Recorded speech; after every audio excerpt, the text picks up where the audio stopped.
Congratulations on finally leaving, divorcing, or breaking up with this narcissistic relationship. But unfortunately, for those of you who already had kids with this narcissist, the fight is far from over. Because right now you found yourself in the middle of a dilemma. Dilemma in the sense where having kids is always going to be a blessing. But with that blessing comes a long-term relationship with a narcissist. And if you're going to talk about co-parenting with a narcissist, the fight just went from 0 to 100. 0 to 100 because now the narcissist knows exactly where to hurt you. 0 to 100 because now you are not just fighting for yourself, but you also do not want the kids to also become a narcissist like the other parent. That's why as the healthy parent, you're going to find yourself doing a lot of counter-parenting because of the damage that the narcissist parent is going to be doing to those kids. And knowing how much of a painful path this could be for a lot of people, today I want to talk to you guys about the 5 tips for co-parenting with a narcissist. 5 tips for co-parenting with a narcissist. Welcome back to those of you already part of the community. And if you are new around, on this channel, we give relationship advice.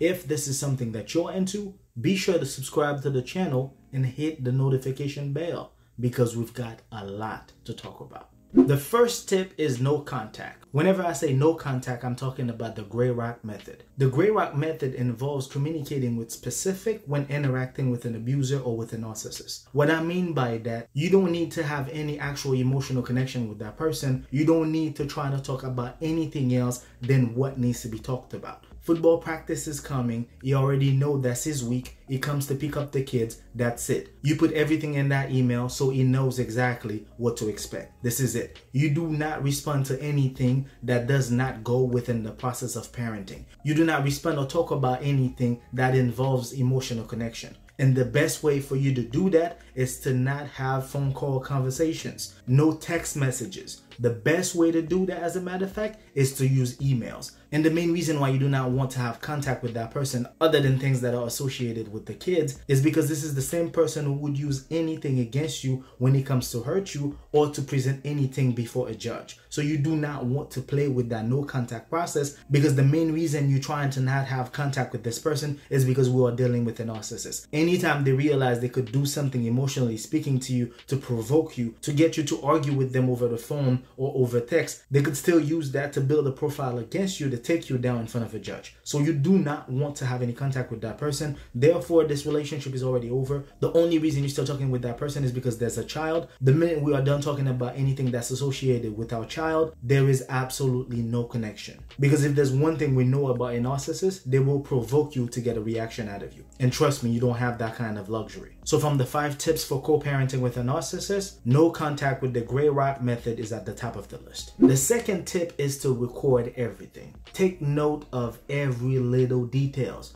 Do not leave anything behind. Whatever time they were supposed to pick that child up, put that down. Whatever time you were supposed to take the child to the doctor, make sure that you put it down somewhere. Write it down somewhere, what you had to do. If the child went to football practice, happened to get a scratch, whatever the situation is, you might not think about it as a big deal, but when it comes to dealing with a narcissist, you have to take note, because they can use that against you to say that you've been abusive with the kids. And the problem with that is sometimes they could even be grooming the kids to say things for them in front of a judge. And that's how a lot of parents, without paying attention to the details, could actually lose their kids. And we're not trying to do that. And that's why it's so important for you to take note of everything, because we are dealing with a narcissist. They're going to check every details to throw you under the bus. They are not going to play fair. Whatever the situation is, take note of everything. Wherever you are, whenever it's important for you to take note, make time to document every details. Because not only that's going to keep you safe, you can also have a detailed explanation as far as things that are happening at that person's house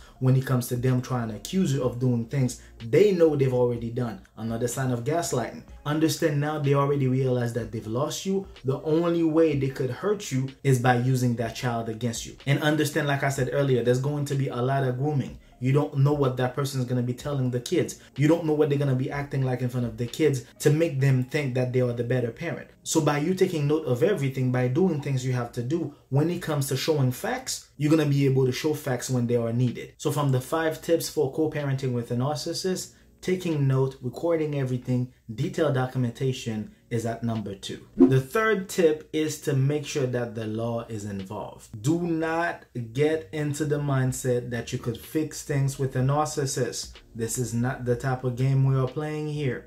Make sure that the law is the only mediator. That's why it's so important for you to keep notes, because when it comes to presenting things in front of the judge, if you do not come correct, there are a lot of benefits that you're probably going to lose. If you do what you're supposed to do, you have a constant homework to do. If you do not want to lose your kids, you have to make sure that you are on point. Because why? You are dealing with a narcissist. And don't go with the emotional connection. Oh yeah, we used to be okay back in the days. I think now that we are no longer together, we only have this kid, we could still try to manage things to make it work. No, it doesn't work like that. It's never going to work like that. Remember, as I've been saying, you are dealing with a narcissist. Therefore, anything that comes out of that person's mouth is a lie. Whatever they're going to tell you, so you don't put the court in the middle of everything, is going to be another lie, so they could get you on the trap. You do not want to do anything like that. This is not your responsibility anymore. You guys were together, you got a divorce, you broke up. Now the law has to be in the middle of all of it.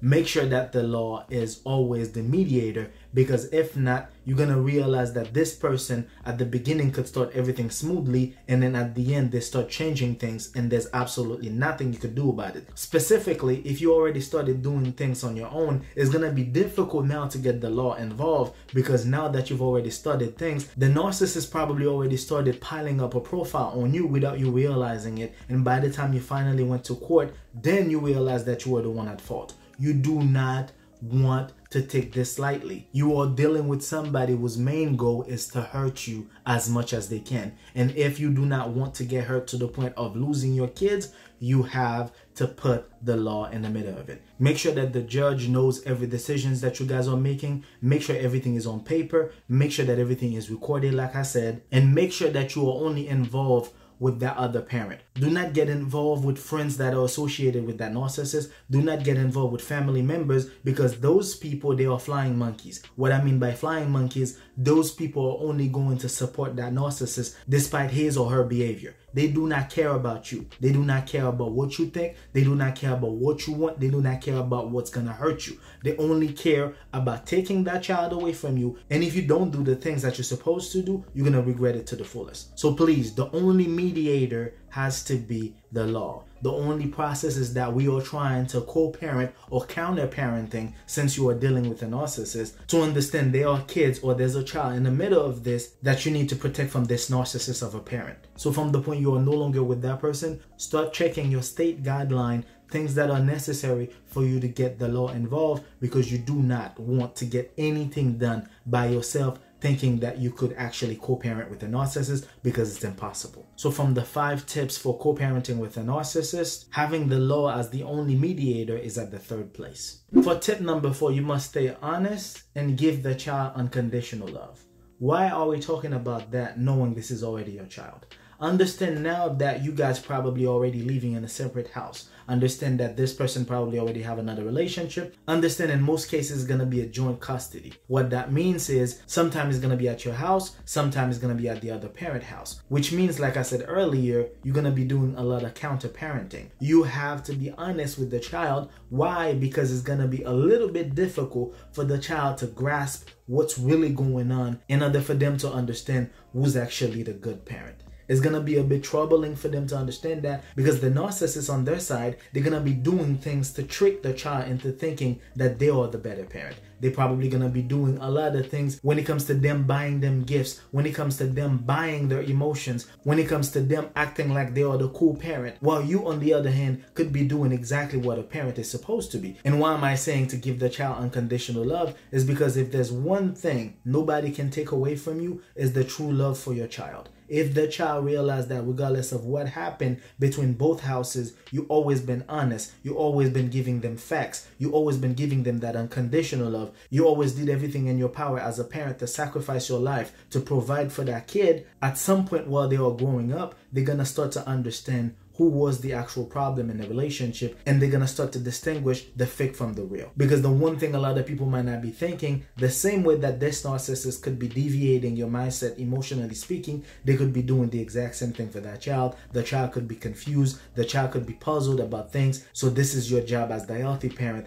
to make sure that your child stays in the positive path because of the things that are going on with them mentally speaking. And I know it's easier said than done, because regardless of what it is, we are still dealing with the narcissist. We are dealing with somebody who's going to play with your emotion, play with your mental, make you think that they are the best guy. This is what they are good at. They're going to make the kids think that they are the best parent. This is the type of stuff you are dealing with, and from the path that they are making them think that they are the best parent, they're going to keep throwing you under the bus. You have to understand that method when it comes to being honest and show unconditional love, because that's the only way you're going to build real emotional connection with that child, by them understanding who the real parent, who the good parent, which parent really care about them for real, and which parent is actually faking it just because they want to hurt the other parent. So if they ask you questions, give them the best answers possible without throwing anybody under the bus. We are being healthy here. We are growing. We are getting better with our lives. We don't have to think about anything that the narcissist is doing, anything they are doing bad to the child. Understand this is your job to do the counter parenting.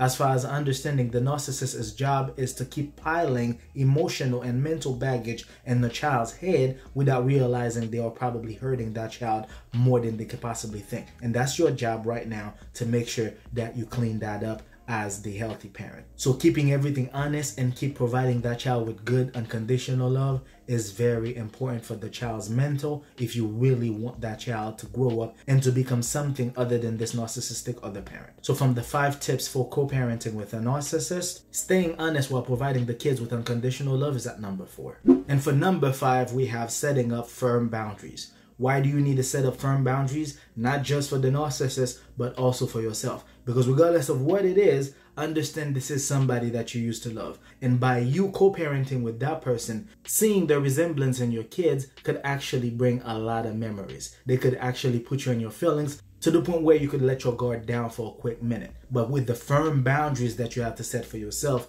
and for the narcissist, that's going to help you stay on your toes at all time. And when we're talking about boundaries, we also have to talk about setting up boundaries for the narcissist as well. Because at the end of the day, they're going to try to make you think that they are changed. They're going to try to make you think that we could just do things together. They're going to try to make you think that since we already have the child together, why don't we work this out? They're going to try to get back in your life. And if you do not set up boundaries for yourself and for that narcissist, a lot of things could happen that you're probably not going to be so proud of, because you let your guard down for a quick minute without setting up boundaries. It's important to have firm boundaries. And that's why it's also important to keep healing. Because by you keep healing yourself, your boundaries are going to be stronger too. You're not going to be guided by emotional connections. You're not going to be guided by anything that this person is going to say, because you are within the healing process. That's why healing is so important after dealing with a narcissist, because you need to be at your best in order for you to win that fight. And like I said, I know it's difficult. It's difficult for you to not only leave the person to think that everything was going to be over, but now since you already have a child with that person,